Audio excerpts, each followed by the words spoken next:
Welcome back to steroid series. ఈ వీడియోలో మనం స్టెరాయిడ్స్ వల్ల వచ్చే మస్కులోస్కెలిటల్ సైడ్ ఎఫెక్ట్స్ గురించి మాట్లాడుకుందాం. Hello, this is doctor Divya, consultant rheumatologist and immunologist at Divya rheumatology centre, Narasaraopet. Steroids వల్ల ఫస్ట్ బోన్స్ లో ఆస్టియోపోరోసిస్ అంటాం, అంటే బోన్స్ బాగా మెత్తపడిపోయి దానివల్ల ఫ్రాక్చర్స్ అవ్వడం చూస్తూ ఉంటాం.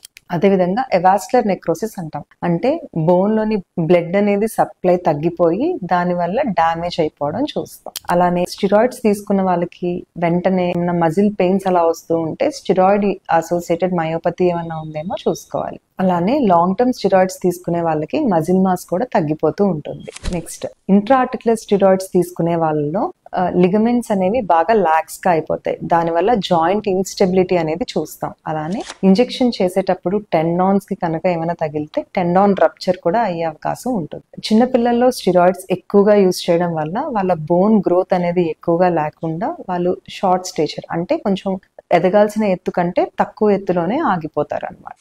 సో ఇలాంటి స్టెరాయిడ్స్ సైడ్ ఎఫెక్ట్స్ అన్ని ఎలా అవాయిడ్ చేయాలో సబ్సిక్వెంట్ వీడియోస్ లో తెలుసుకుందాం. ఈ వీడియోని మీ ఫ్రెండ్స్ కానీ ఫ్యామిలీ మెంబర్స్ స్టెరాయిడ్స్ వాడే వాళ్ళకి వెంటనే షేర్ చేయండి. Thank you.